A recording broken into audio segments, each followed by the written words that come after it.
inventeur. C'est bon, alors voilà le feu sacré, la flamme olympique, venue directement du Mont Olympe en Grèce. Pour les fins de la démonstration d'aujourd'hui. Où est le premier porteur, monsieur? Michel. Les porteurs, hein? Ah, les porteurs, les autres porteurs ici, peut-être, là? Les porteurs. Donc, il n'y a pas de problème. On a de la flamme pour une trentaine de minutes. On en a besoin peut-être pour 5 minutes. Fait qu'on va descendre. Est-ce qu'il y a un dernier mot pour tout le monde, non? On va faire une vérification. Tout le monde embarque dans le véhicule. Je fais une vérification de walkie-talkie. Je confirme que tout le monde est prêt. Je donne le hockey au moteur. Et puis, le véhicule 1, est-ce qu'il est ici? Je vais aviser le véhicule 1 de faire un arrêt devant le corps de reportage. Lui s'intègre dans le convoi, puis on part. Je vais me donner une vérification. Tout le monde a un véhicule. Je fais une vérification. OK? Avant de partir. Ça va? Vous prenez vos positions. Prenez tout le monde vos places. OK. Contrôle, monsieur Lacune. Oui, j'écoute. Bon, on devrait partir dans quelques minutes. On va faire un arrêt pour s'intégrer au convoi.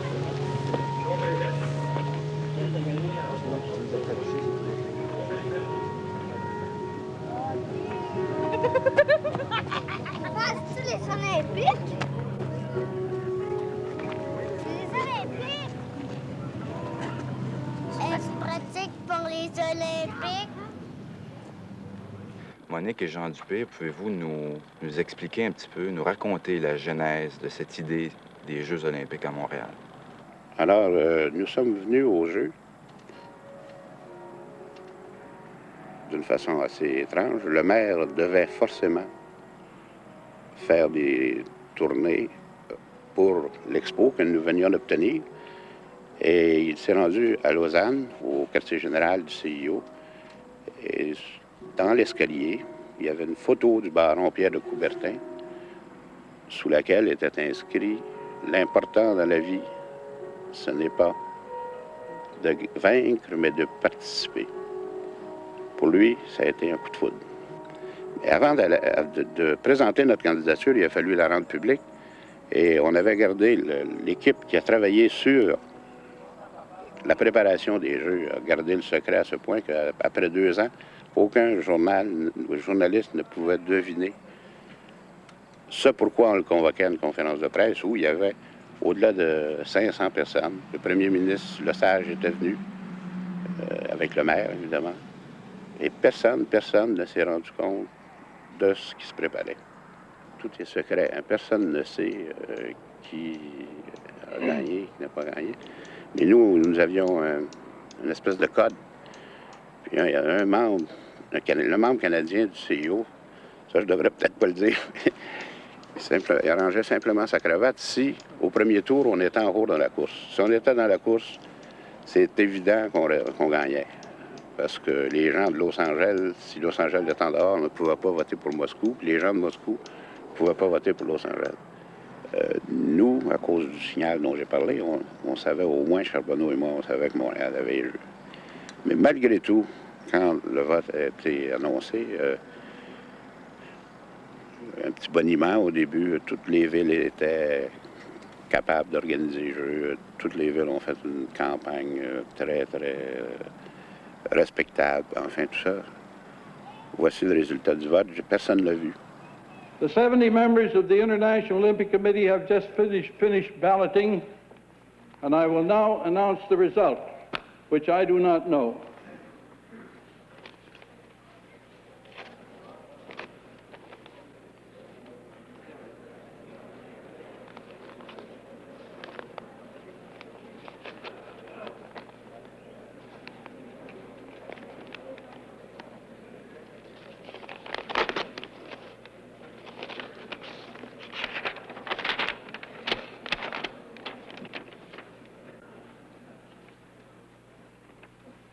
The results of the voting, ladies and gentlemen, were Montreal, 41 votes, Moscow, 28 votes, and 1 blank vote.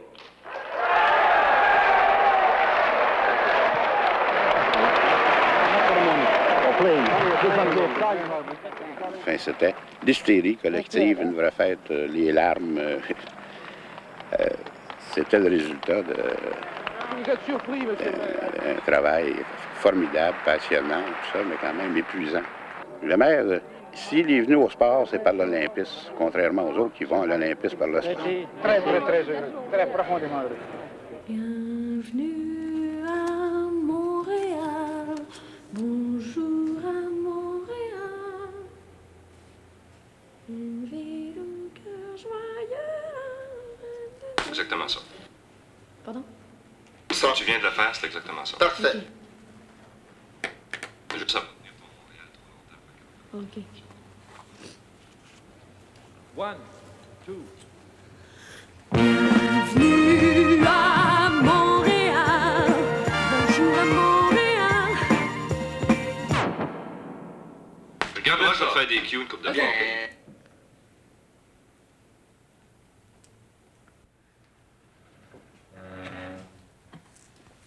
Je te fais des cues. OK. À Montréal, bonjour à Montréal, une ville au cœur pleine des Amériques. On est sous le bâtiment et on a une lecture très facile, sans ombre, de l'ensemble de...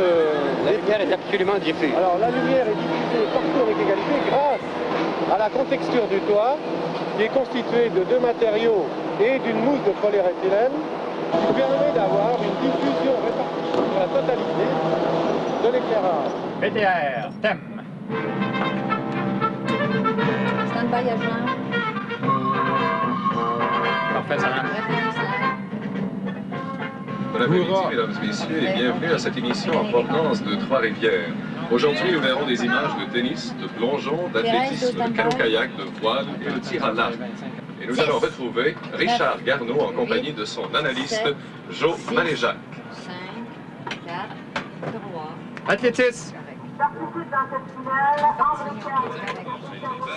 Attention, 3, Le problème qui vient du fait que le participant a un premier niveau d'excellence, je pense par exemple aux Jeux du Québec, ce participant-là est évidemment encadré pour la compétition. Il participe à un événement d'allure olympique en ce sens qu'il joue avec les règlements internationaux, avec des arbitres internationaux, avec la grosse télévision, la grosse presse qui couvre ça. Et qu'ensuite, on peut se demander où il s'en va. Dans la perspective olympique, l'idée de Jeux du Québec est antérieure à la décision d'organiser les Jeux olympiques à Montréal. Il s'agissait alors de mettre sur pied une manifestation concrète, populaire, qui corresponde en quelque sorte à l'effort de structuration du sport amateur au Québec, ce qui n'est pas cependant la création d'un système de développement sportif qui normalement doit aboutir à l'élite. Il s'agit de 600 mètres, évidemment. Potier, peut-être, il est très jeune encore, il est benjamin, mais peut-être se destinera-t-il à une carrière sur 800 mètres ou peut-être sur le demi-fond en général, peut-être aussi sur 1500 mètres un jour. Oui, il faut tout ça, évidemment, c'est encore un peu tôt pour présumer de ce qu'il peut donner tant au point de vue de l'endurance que de la résistance. C'est un coureur relativement rapide, et il peut très bien faire un coureur de 400-800, et s'il est très résistant, un coureur de 800-1500. Il sera très certainement aussi un des favoris des spectateurs ici, puisqu'il est de la région, il est de la Mauricie. Voilà le départ. Les 5 et 56. Voilà le départ. Un départ assez rapide, 600 mètres, donc 1 tour et demi de piste. Et en ce moment, c'est tout de suite Denis Potier qui a pris la tête. Denis Potier qui est en tête, portant le dossard 163. Et quand il parviendra à la ligne d'arrivée, il restera exactement 400 mètres et Joe nous donnera le temps des 200 mètres, le temps de passage des 200 mètres. Voilà. Il est très très long. 28 secondes 5 dixièmes. 28 secondes 5 dixièmes. Denis Potier toujours en tête. L'écart n'a pas encore été creusé de façon remarquable entre lui et le deuxième, mais il court très bien. Denis Potier en tête. Les 300 mètres en 43 secondes 7 dixièmes, toujours par Potier. Il y a une foulée très longue, donc une très grande force d'impulsion. Et en ce moment, Joe, il a creusé l'écart qu'il séparait du deuxième. Effectivement, les 400 mètres en 58 secondes 8 dixièmes. Denis Potier qui creuse encore l'écart et qui domine nettement cette course. Il va, on peut presque le dire déjà, remporter la victoire. La surimpression de Denis Potier. Bientôt une centaine de mètres à parcourir. Denis Potier qui a nettement dominé toute cette course jusqu'à maintenant. et il la dominera jusqu'au bout, à moins d'une défaillance qu'on peut pas anticiper. S'il ne fléchit pas trop, est-ce que le record tombe? Oh, il fléchit. Il fléchit malheureusement.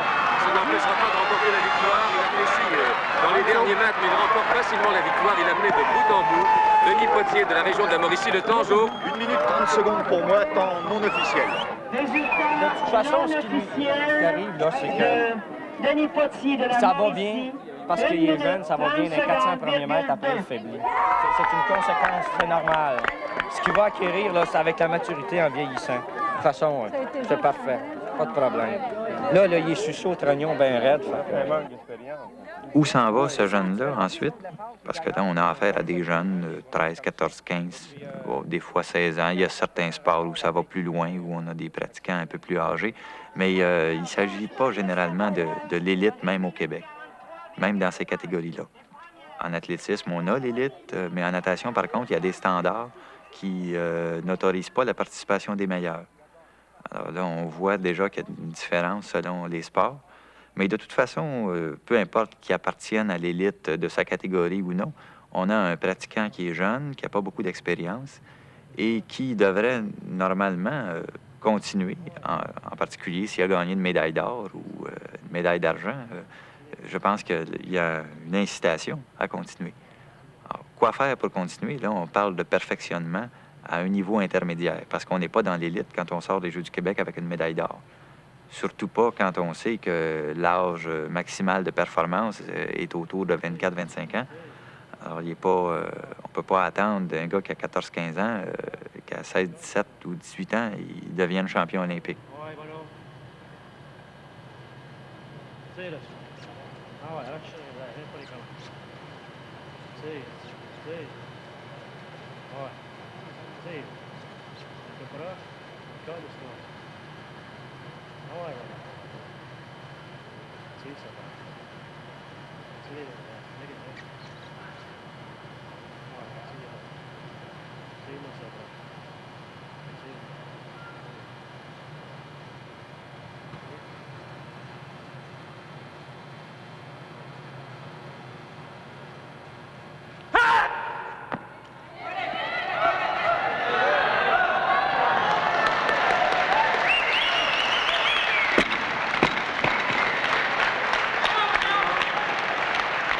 C'est détestable de voir que souvent, l'haltérophilie, c'est une affaire de culturistes.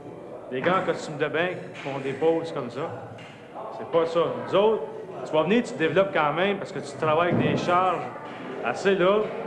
Tu viens que tu as un physique quand même différent de l'homme de la rue, mais ça n'a aucune espèce d'importance pour nous autres. Il faut que tu développes seulement les masses musculaires qui vont te permettre de lever là-bas en haut. Puis si on prend aussi un autre pas un mythe, là, mais d'autres choses qui est détestable, c'est d'être confondu avec les hommes purement forts. Celui qui va mettre un cheval sur ses épaules, qui va monter dans une échelle, tu sais.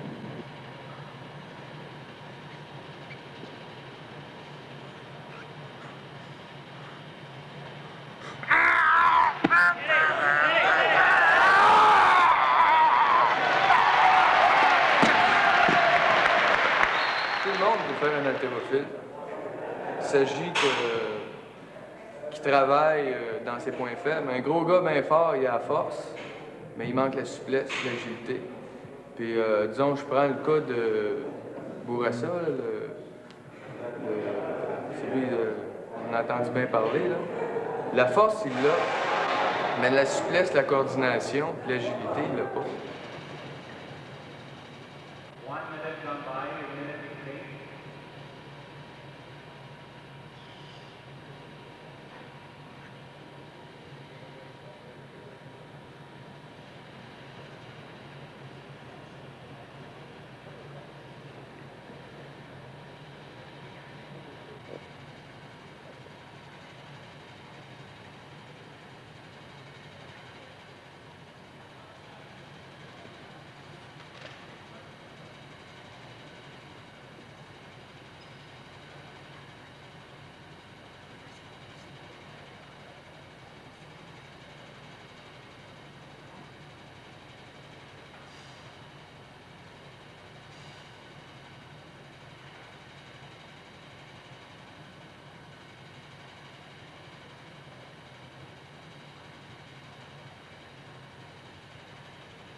Si les Olympiques n'avaient pas eu lieu, ça allait rester comme c'était avant, tu sais. On aurait eu moins d'enthousiasme, moins de l'espoir que ça change, tu sais. Mais là, les Olympiques sont arrivés, puis la population veut que nous autres, on arrive pareil comme les autres pays, tu sais, qui dominent. Puis c'est là que nous autres, on sait que c'est supposé être fait pour ça, tu sais. De 19 ans à 23 ans, le cégep, je m'en suis pas préoccupé pantoute. Ce qui comptait dans ma vie, c'était l'haltérophilie. Mais quand j'arrivais pour m'entraîner, puis que je savais que mes études en souffraient, j'étais même pas capable de m'entraîner sérieusement. Parce que je me disais, un jour, il va falloir que tu manges à ta faim. Ton père et ta mère ne nourriront pas toute leur vie, hein? Tu sais, c'est ça que tu arrives dedans, tu sais. Ils offrent des bourses qui sont ridicules. Tu sais, c'est ridicule. 2000 pièces. Toi, comment tu gagnes, tu sais?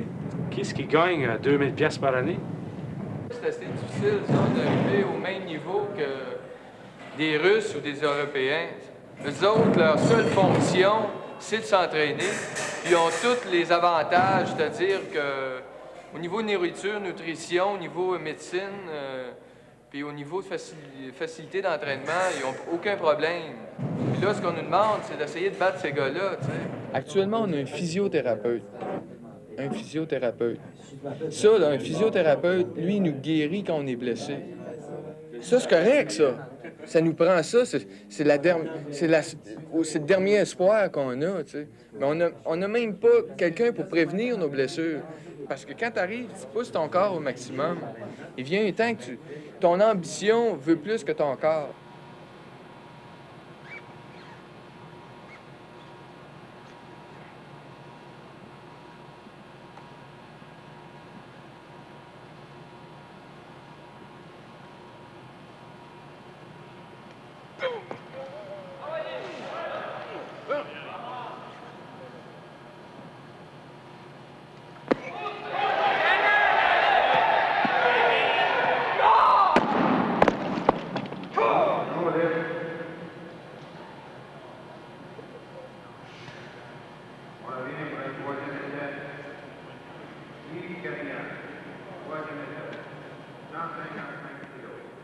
Ouais, essaye donc d'arriver avec la Bulgarie, l'URSS, si le monde ici te fait des arrachés, des épaules jetées juste parce qu'il aime ça.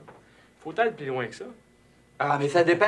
Toi, si t'es intéressé d'aller plus loin, on va t'aider pour aller plus loin. On met le tiers de notre budget, le tiers de l'argent qu'on a va pour l'élite, 6 gars. Es-tu conscient de ça? C'est pas gros ce qu'on a. On a 43 000 pour toute la fédération, y compris mon salaire pour le salaire de secrétaire. Puis on a 18 500 pour vos 6. Mais à part nous mettre les bâtons dans les roues, là, puis nous donner le tiers du budget, qu'est-ce que vous avez fait? Ah, t'es ingrat. Je suis pas ingrat. T'es ingrat. Va te faire battre là-bas. Va te faire battre là-bas. Débrouille-toi tout seul.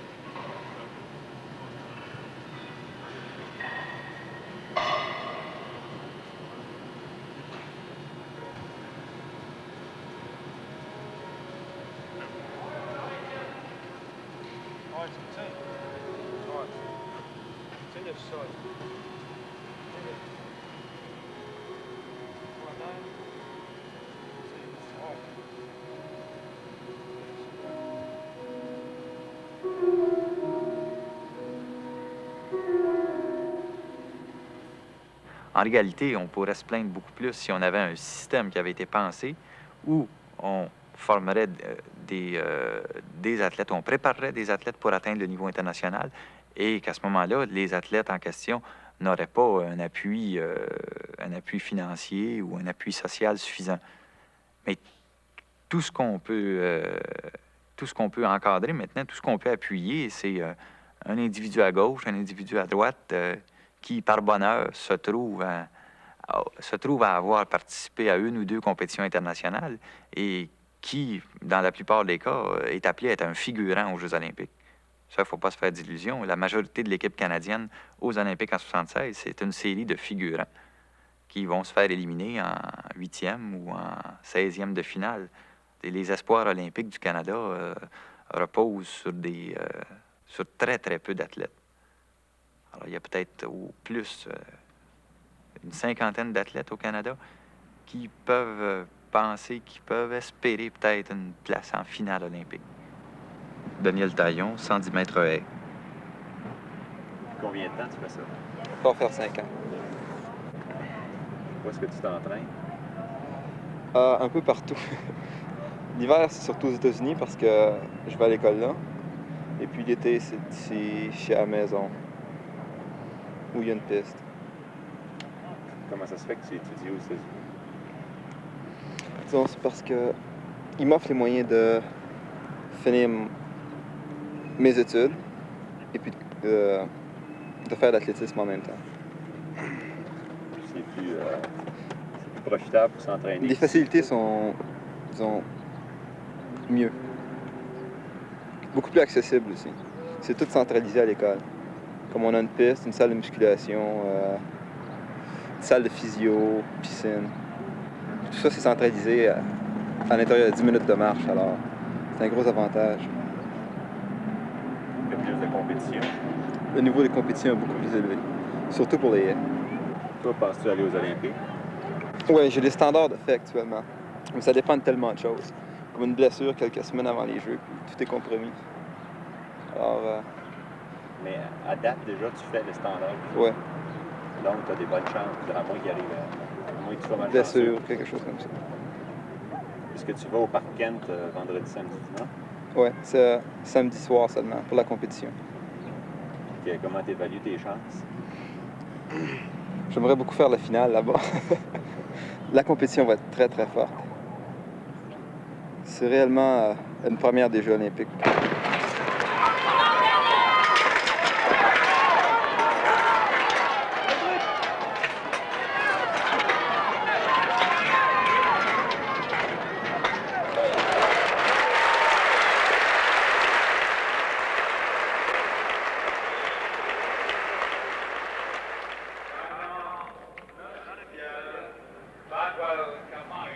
J'aimerais beaucoup faire la finale.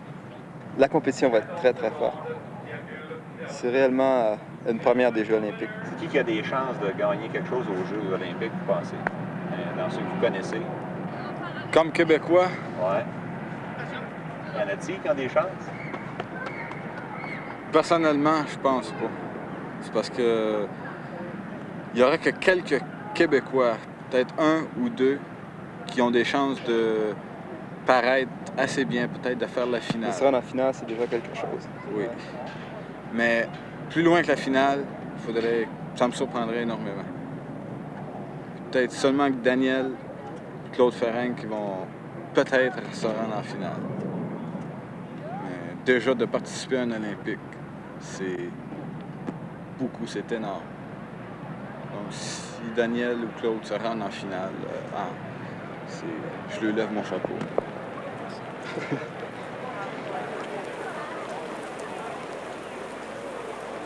Claude Ferring, saut en hauteur. Claude est né à Montréal en 1952. Il est étudiant et depuis 1971 est considéré comme l'un des meilleurs spécialistes canadiens de la discipline. Next jumper, 105, Joy. On deck, number 94 for Rang.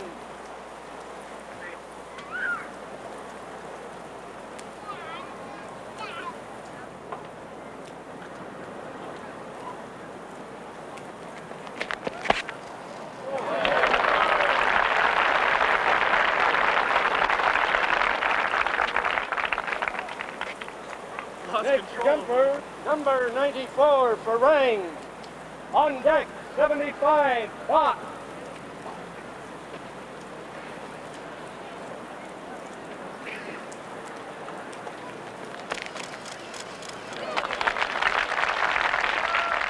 Bon, au début, il y a la course d'élan, puis il s'agit de courir le plus relâché possible. Puis aussi, quand on s'approche de la barre, il faut quand même prendre de la vitesse. Et en même temps, il faut s'abaisser sur nos foulées. C'est-à-dire courir un peu comme un chat qui s'apprête à sauter. Il faut, quand on approche de la barre, s'abaisser. Ensuite, l'impulsion, c'est-à-dire le dernier pas, au moment où le sauteur se prépare à quitter le sol. Là, c'est l'action des bras vers le haut, un lancer de jambes libres vers le haut. Toutes les forces sont orientées vers le sommet vers la barre. Ensuite, il y a l'envol. Le sauteur s'engage progressivement vers la barre. Au-dessus de la barre, c'est la tête, le bras, le pied. Ensuite, on pivote sur l'axe de longueur du corps pour tomber finalement dans le macula. C'est aussi simple que ça. Avant de partir, je regarde la barre et je me dis la barre est basse. Deuxièmement, j'essaie de courir relâché, être comme de l'eau. Tu sais. Puis rendu à l'impulsion, c'est l'effort maximal. C'est comme un choc. On court très très relâché, rendu à l'impulsion, on fait un choc. Alors, toute l'énergie qu'on avait gardée en soi, ça explose à l'impulsion. Puis ensuite, c'est le néant. Je me souviens, on se rappelle d'absolument rien. Je pense qu'il y a deux phases dans le saut. C'est quand, au moment où tu pars, tu te rappelles du premier pas que tu mets sur le sol. Ensuite, l'impulsion, puis après, il n'y a plus rien.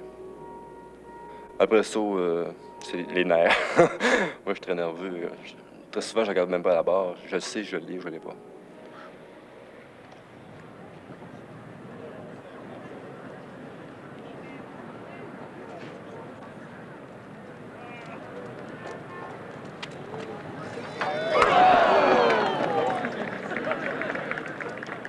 Même le recommand du monde actuellement, c'est Dwight Stone. Il fait 7 pieds 6,5. Mais ce gars-là, il n'est pas régulier toujours à 7 pieds 6. C'est impossible. Le gars, quand tu as un record à toi qui se trouve à 7 pieds 6, ça veut dire qu'une journée, tu vas faire 6 pieds 10, comme tu peux faire 7 pieds 2, comme le lendemain, tu vas faire 7 pieds 6. Fait que c'est impossible de toujours remporter les compétitions avec la même performance. Quand tu fais un record, c'est un record, donc c'est pas toujours renouvelable. Quand tu n'es pas en forme, du même valeur, même si ton moral est à 100 tu ne sauteras pas haut. Des fois, on dit j'ai le moral bas, je ne saute pas haut, je manque de motivation, mais c'est pas ça le problème. Ça commence par le corps. C'est parce que le gars, il n'est pas entraîné. Au Canada, on est 6 actuellement à avoir fait le standard olympique, 7 pieds 2 pouces. Donc, le problème, c'est de participer aux Olympiques et ensuite, c'est de participer à la finale des Olympiques. Fait que, avant de rêver à une médaille, il faut être un petit peu réaliste puis franchir les étapes qui précèdent. Donc, tu n'es pas sûr d'être là? Oh non, pas du tout. Ben, j'espère. Je m'entraîne pour ça d'ailleurs, mais de là à gager 100$, De toute façon, je pense que ces athlètes-là peuvent se féliciter d'être rendus là où ils sont et qu'on peut difficilement, comme population, exiger davantage d'eux. Alors, si eux sont assez motivés pour aller plus loin, ben tant mieux.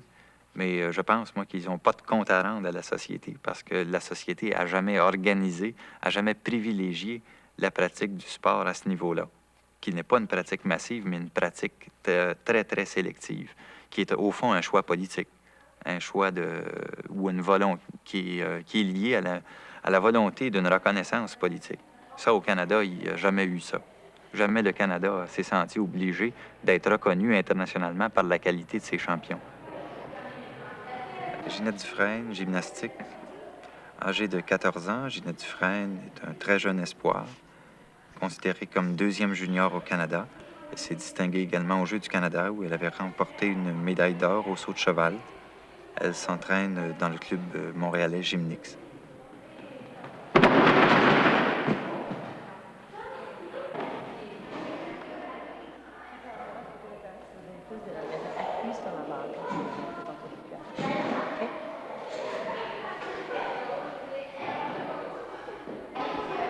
Allonge la bascule, allonge.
de la Roumanie. From Romania, Nadia Comaneci.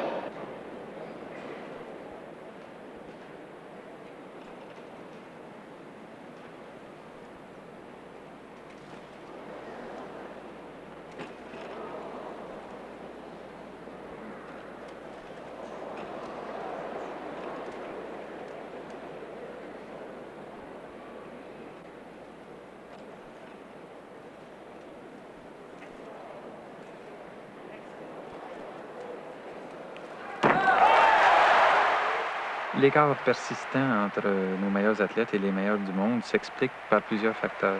Il y a d'abord les aptitudes physiques, bien sûr, mais en gymnastique, par exemple, on peut croire que ces aptitudes sont comparables. Il y a aussi surtout la question de motivation qui déteint sur l'intensité de l'entraînement. Il y a aussi l'expérience qui va de pair avec la fréquence des compétitions de haut niveau. On peut se demander si au Canada ou au Québec, on a les meilleurs athlètes possibles. En l'absence d'un authentique système de dépistage, on peut croire que non.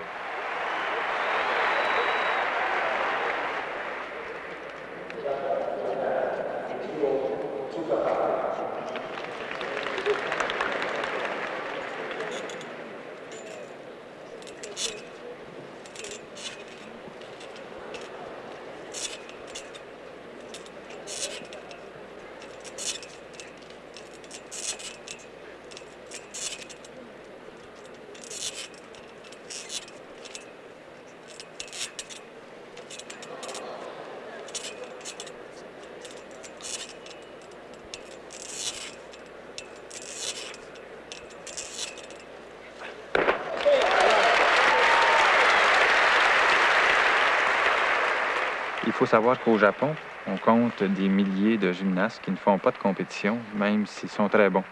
La compétition est un choix là-bas qui, ici, s'impose dès qu'un certain stade d'excellence est atteint.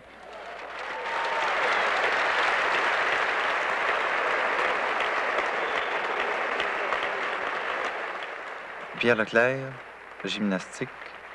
Pierre Leclerc est né en 1953 à Sainte-Thérèse, où il habite toujours. Il étudie cependant à l'Université du Michigan, où il a obtenu une bourse de perfectionnement. Il est considéré comme l'un des 4 meilleurs Canadiens actuellement et a participé au championnat du monde à Varna, en Bulgarie, en 1974.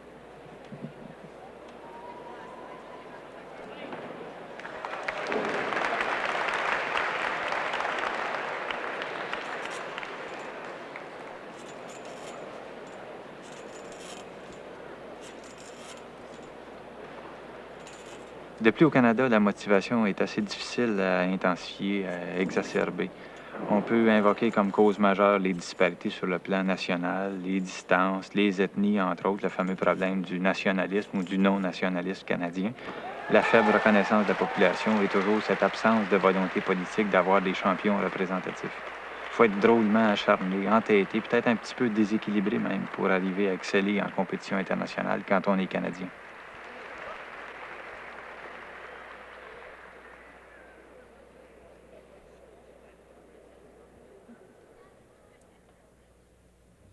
One, two. Bienvenue à Montréal, bonjour à Montréal, une ville au cœur joyeux, la reine des Amériques. Bienvenue à Montréal, bonjour à Montréal, une île choisie des dieux, la ville des Olympiques. Toi, l'ami que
Marcel Jobin, 20 km marche.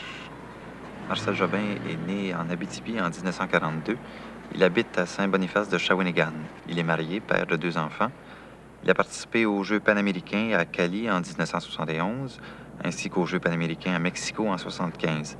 Il détient également depuis 1971 le record canadien sur 20 km.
Comment il marche, papa, hein? Comment il marche?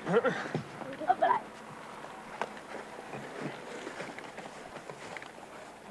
Ça va bosser, hein?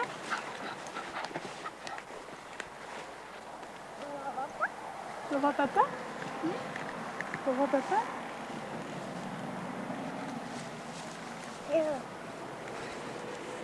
Michel?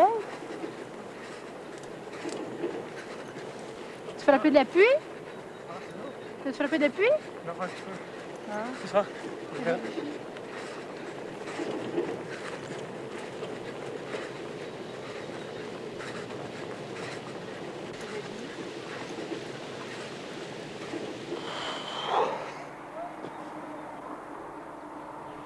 Être marié à un athlète amateur, là.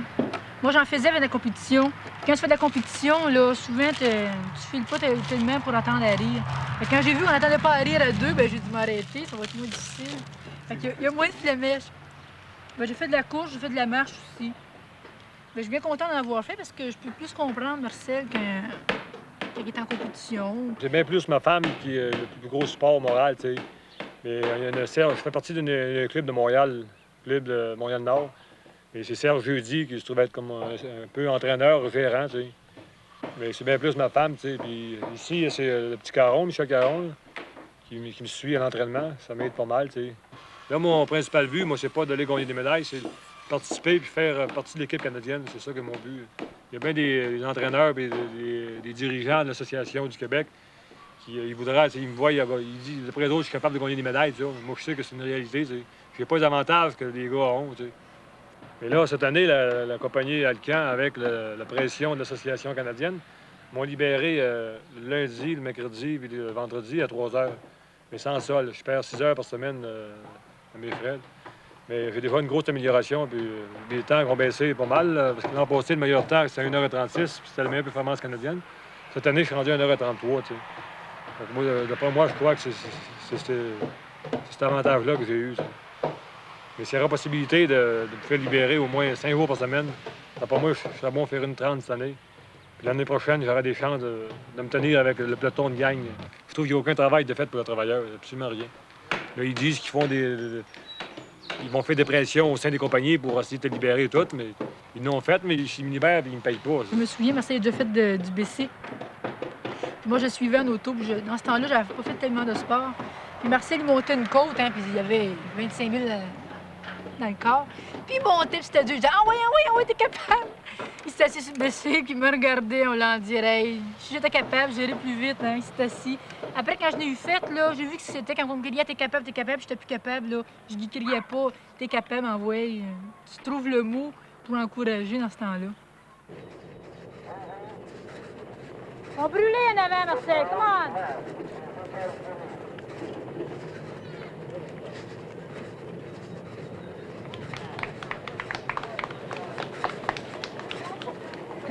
Je sais pas s'ils vont en accélérer ou s'ils vont au maximum puis diminuer après. Marcel est toujours dans la course. C'est drôle, il me semble qu'il allait loin pas. 23, 28.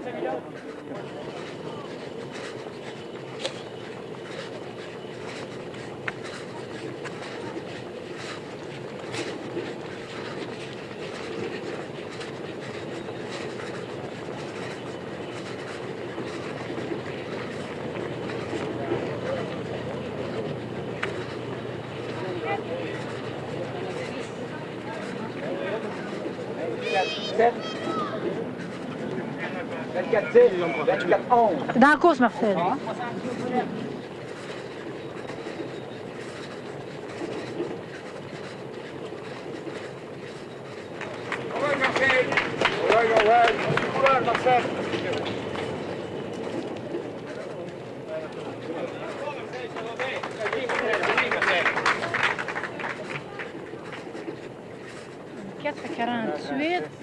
Tu as 1h36, mais s'il accélère dans le dernier 10 km, des fois, là, c'est parti lentement, il faut dire ça.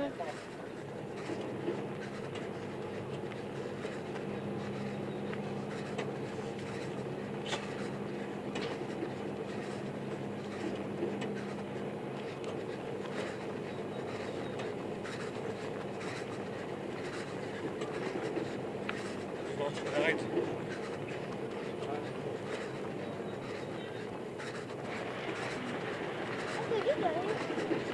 Regarde, tu fais bravo. Tu fais bravo? Oui, il y a le petit gars, il attend. Fais bravo, gars, fais bravo. Gars, fais bravo, chérie. Français. C'est bon.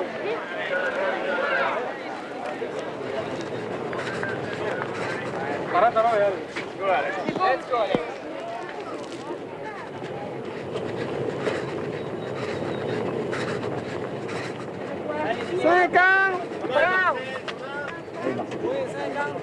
Ça notre cœur.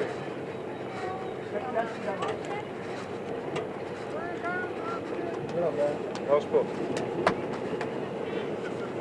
Ça appelle ça? 50, c'est 50, ah, vas-y. Pour moi, ça? Non, vas-y. Non, là, le premier par 45, 30. Non, 35 minutes le premier. Et au-dessus.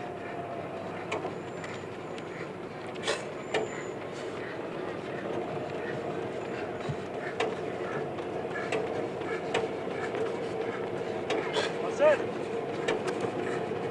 Laisse-le! Laisse-le!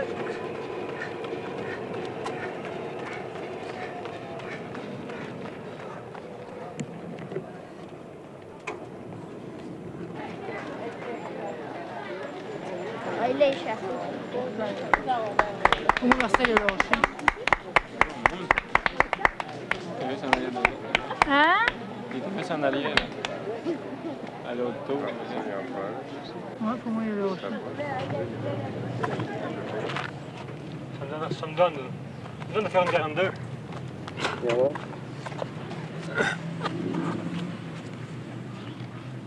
Ah, il est lâché, Marcel.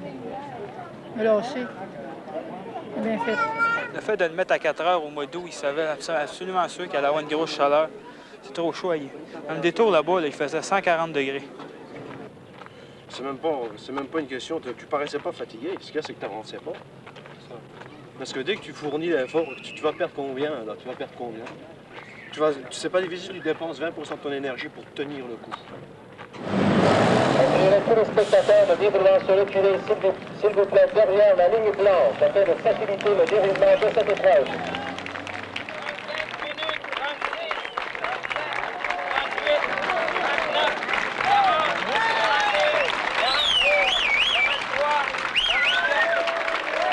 J'ai 1,35 pour Cannonburg. C'est vraiment... Normalement, c'est des gars qui roulent en 1,25, 1,26. Ouais. 1,35 pour eux autres, je veux dire, c'est pas assez fort. Rien de faire ça. Ça donne rien, ils sont venus se vider ici. Ouais. Ça leur prouve rien.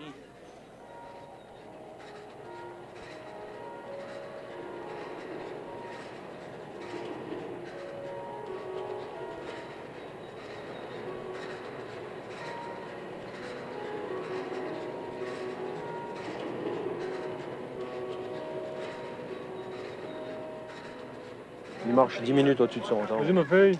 Puis attention, récupérer ça, c'est un fatigué un petit peu?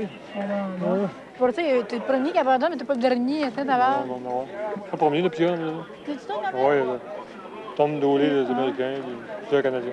Oui, pas de chaud, hein?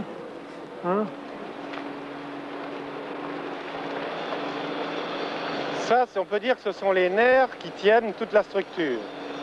Alors on appelle les torons, là, vous voyez, ce sont des torons qui sont composés de 2, 4, 6, 7 brins. Et ce sont des 1, 2, 3, 4, 5, 6, 7, 12, 9, 10, 11, 12. Ce sont des 12 x 7, ça. Alors ces câbles-là sont utilisés dans les gaines qui mettent en post-tension l'ensemble de la structure. Alors il faut les empiler par réseau comme ça, et surtout qu'ils ne touchent pas au sol, et d'éviter qu'il y ait de la pluie dessus. C'est pas très agréable de voir la corrosion. La corrosion va très vite. Oui, enfin, fissurante, c'est celle qui pénètre. Quand elle est superficielle, comme ça, c'est rien. Avec un chiffon gras, on peut les protéger.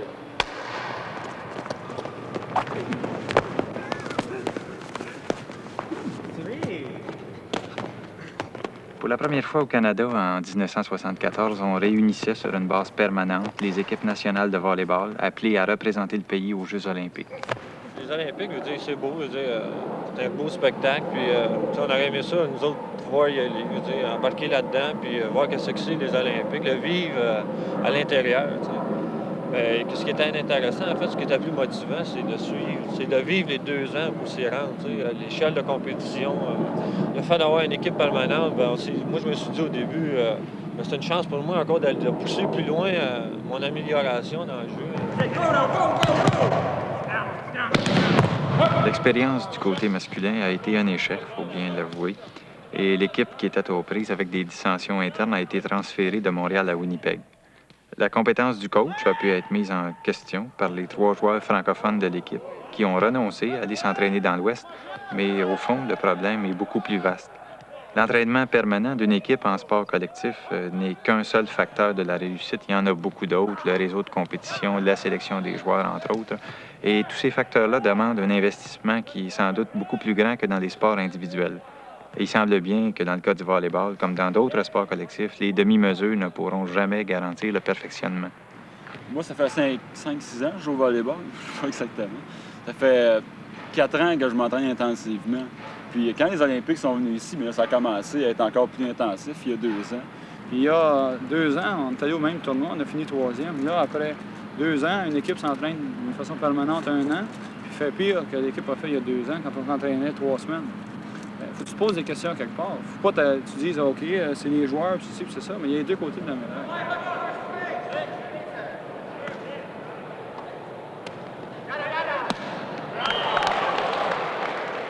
Un temps d'arrêt est demandé par l'équipe du Canada. C'est le 2e et le dernier de cette manche. On n'est pas de calibre à participer à des Olympiques. T'sais. Par contre, le fait que ce soit chez nous, on avait la chance d'y aller. Puis peut-être d'ici 2 ans, peut-être qu'on aurait pu l'atteindre, ce calibre-là. Si vraiment on aurait pu... ça aurait été bien organisé, bien structuré autour de nous autres, avec quelque chose... Avec la compétence, je pense qu'il ne faut pas avoir peur de le dire, parce que l'impression, quand tu t'en vas dans n'importe quoi, si tu essaies d'atteindre tes limites, on travaille 2 ans, puis je pense qu'on aurait eu moyen d'atteindre quelque chose d'assez... comme équipe, là, puis comme joueur, on aurait eu moyen d'atteindre un haut niveau international, peut-être. Mais là, si quelqu'un ne donne pas la possibilité de travailler pour atteindre ce niveau-là, bien, c'est dans ce sens-là, nous autres, qu'on trouve illogique de continuer. Ça sert... Tu regardes ce qu'il a fait, là, puis tu t'en vas par en bas. C'est pas intéressant. Y aller juste pour participer aux Olympiques, c'est pas assez. Je pense qu'on va regarder la télévision. Le pool technique est à quelle hauteur? Ben, il est à 58 mètres, c'est-à-dire 150, presque 180 pieds. Hein. 180 pieds. Ça me donne une idée que le sommet du mât sera 3 fois. Oui, c'est 3 fois ça. Oui. C'est 3 fois ça. C'est 3 fois la hauteur. Là, vous êtes dans les consoles les plus hautes, c'est-à-dire vous êtes dans la partie presque de l'axe du stade, donc dans les consoles les plus hautes.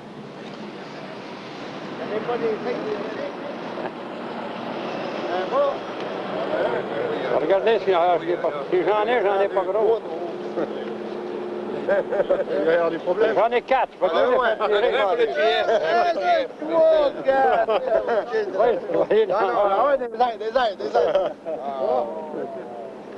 J'en ai rien que 4 sur moi.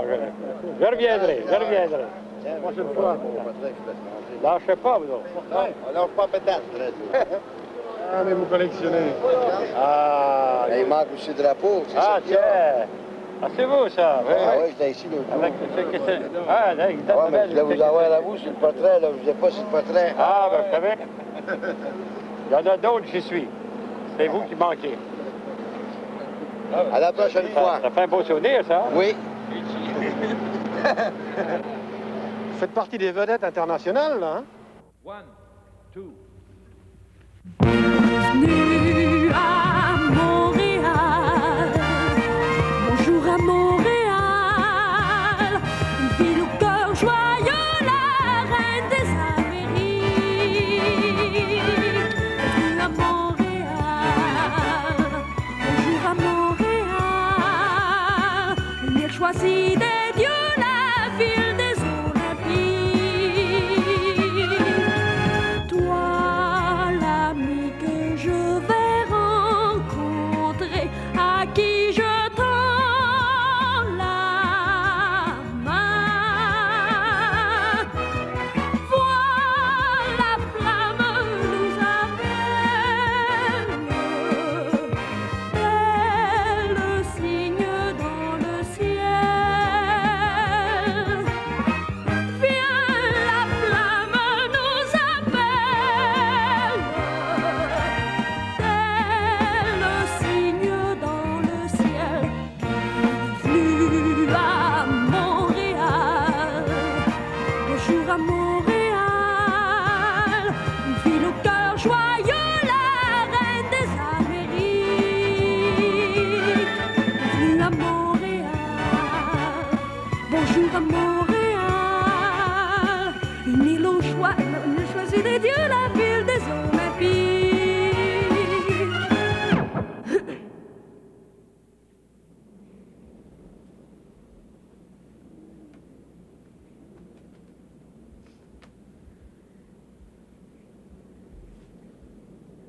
OK, René, fais attention quand tu dis olympique, c'est olympique.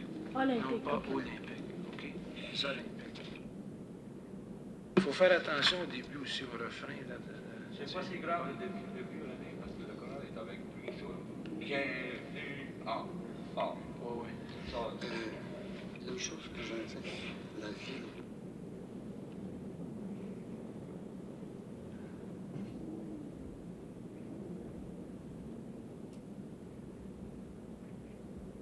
Fais attention aussi, René, sur ville puis île. Ville et île. Non pas île et ville. Et reine.